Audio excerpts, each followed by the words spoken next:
In this video, I'm going to teach you how to connect HyperX Quadcast to laptop. It's a very easy process, so make sure to follow along. Connecting the HyperX Quadcast to a laptop is an extremely straightforward process. This is because this model of microphone is primarily designed to be used on a PC, Mac, or laptop. So all that you have to do is use the provided USB cable. Regardless of the Quadcast model that you have, it will be detected by your laptop and set up accordingly.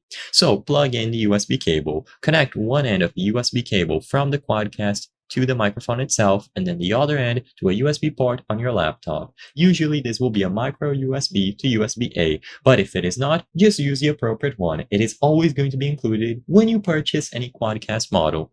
As soon as the USB cable has one end plugged into the microphone and another one into your laptop, you are basically good to go. Your operating system should automatically install the necessary drivers, and you will be able to check it when you go over to the device manager. Alternatively, if it doesn't work right away and you are on Windows, you can open up the control panel, go over to sound, and in here you will be able to see all of the recording devices. You should be able to find your microphone listed here. If you don't see it, right click anywhere here and enable show disabled devices and show disconnected devices. Now you should be able to find the Quadcast, right click it, make sure that it is enabled, and you can set it up accordingly.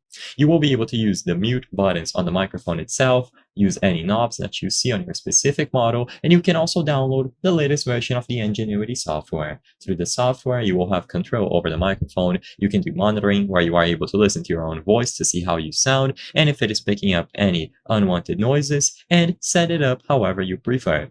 I hope I was able to help you on how to connect HyperX Quadcast microphone to your laptop.